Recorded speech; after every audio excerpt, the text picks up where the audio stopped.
नमस्ते।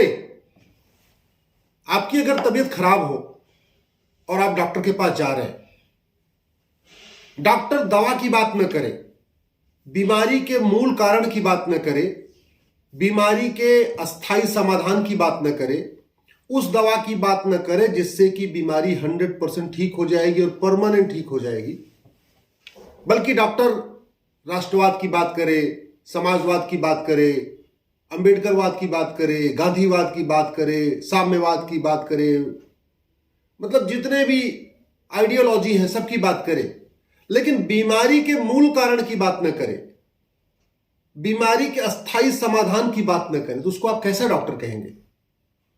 अच्छा डॉक्टर कहेंगे आप उसको?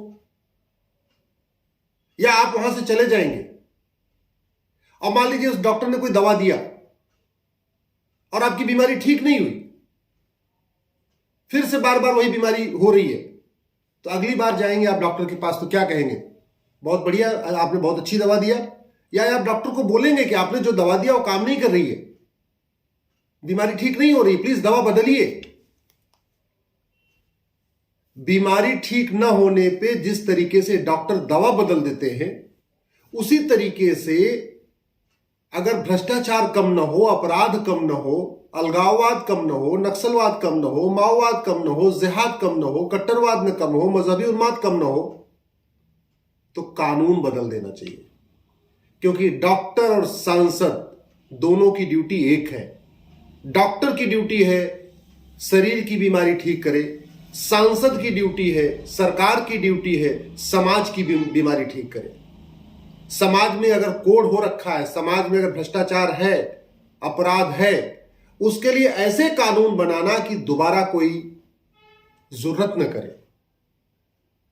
आखिर हम लाखों करोड़ रुपए खर्च करके हाईवे बनाते हैं, एयरपोर्ट बनाते हैं, बुलेट ट्रेन बना रहे हैं, सब कुछ कर रहे हैं वर्ल्ड क्लास। हम अच्छे कानून क्यों नहीं बनाते? इस भारत के इंडियन पिनल कोड में किडनैपिंग की सजा मात्र 3 से 7 साल है।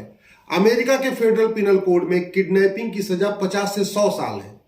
इस 3 से 7 साल की बजाय 50 से 100 साल करने में कोई लागत आएगी क्या? नहीं। इंडियन पिनल कोड में मर्डर की केवल एक धारा है। किसी भी तरीके से मर्डर करिए, धारा वही लगेगी, चाहे आप 50 टुकड़े कर दीजिए या 10 टुकड़े कर दीजिए, 100 टुकड़े कर दीजिए, गला दबा के मारिए या गला रेत के मारिए। फेडरल पिनल कोड में मर्डर की 10 धारा है। अब ये बताइए, फेडरल पिनल कोड में जैसे मर्डर की 10 धारा है, वैसे ही इंडियन पिनल कोड में 10 धारा लागू बनाने में कोई लागत आएगी क्या?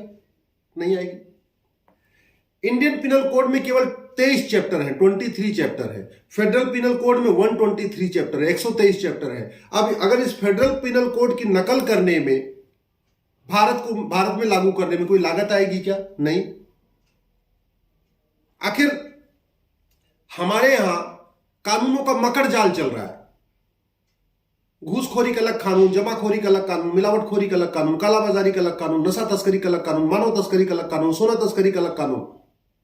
इतना मकड़ जाल है कानूनों का कि वकील को भी नहीं पता होता, कई बार तो जज को भी नहीं पता होता, तो बेचारे उस हवलदार को कैसे पता होगा जिसको एफआईआर लिखना है?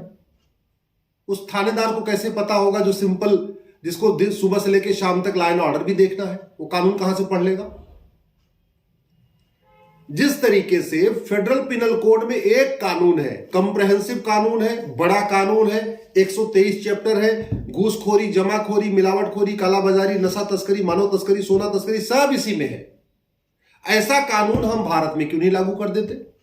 इस 1860 के मैकाले के द्वारा बनाए गए कोड को हम 75 साल से क्यों ढो रहे हैं? कभी सोचा आपने? क्योंकि आम जनता को कानून नहीं चाहिए अच्छा, आम जनता को भाषण अच्छा चाहिए। आम जनता को अपनी परेशानियों से कोई मतलब नहीं है, उसको अपनी जाति का नेता चाहिए। 5 करोड़ मुकदमे पेंडिंग है district court, high court, supreme court में। 5 करोड़ मुकदमे हैं तहसीलदार के यहां, एसडीएम के यहां, एडीएम के यहां, चकबंदी अधिकारी के यहां, सीओ के यहां, एसओसी के यहां, नायब तहसीलदार के यहां, डीडीसी के यहां, कलेक्टर के यहां। टोटल हो गए 10 करोड़। अगर ये 10 करोड़ लोग मिलके भी अच्छे कानूनों की मांग करते, तारीख पे तारीख हर महीने जाते हैं, लेकिन एक दिन सब लोग मिल के सड़क पर उतरते, एक दिन केवल, जैसे हर महीने तारीख जाते हैं, वैसे एक दिन भारत में जितने लोग मुकदमों से पीड़ित हैं, ये सब लोग एक दिन सड़क पे आते, घटिया कानून खत्म हो गया होता, नार्को पॉलीग्राफ ब्रेन मैपिंग कानून बन गया होता, जुडिशियल रिफॉर्म हो गया होता, पुलिस रिफॉर्म हो गया होता, लेकिन नहीं उतरना है। डॉक्टर से अच्छी दवा चाहिए, लेकिन सांसदों से अच्छा कानून नहीं चाहिए, सरकार से अच्छा कानून नहीं चाहिए, तो अल्टीमेटली भुगतना आपको पड़ेगा। क्या पड़ी है सरकार को कठोर कानून बनाने की? क्या पड़ी है अमेरिका का अच्छा कानून लागू करने की? क्या पड़ी है फ्रांस के अच्छे कानूनों को लेने की? संविधान बनाते समय 10 देशों का कानून, संविधान भारत में इनकॉर्पोरेट किया गया था, 10 देशों का, ऑस्ट्रेलिया का, कनाडा का, अमेरिका का, रूस का, ऐसे 10 देशों के बेस्ट प्रैक्टिसेस को अडॉप्ट करके तब भारत का संविधान बना था। हम इन्हीं 10 देशों के बेस्ट जो कानून है भ्रष्टाचार के खिलाफ, अपराध के खिलाफ, लेकिन हमने उनको अडॉप्ट करके अपना कानून नहीं बनाया। ये तभी होगा जब आप या तो सड़क पे उतरेंगे या सोशल मीडिया का उपयोग करेंगे। मैं आप लोगों से निवेदन करता हूं, फेसबुक पे 5000 फ्रेंड बनाइए, एक कम से कम एक व्हाट्सएप का ग्रुप बनाइए और सोशल मीडिया को राष्ट्रहित के लिए उपयोग करिए।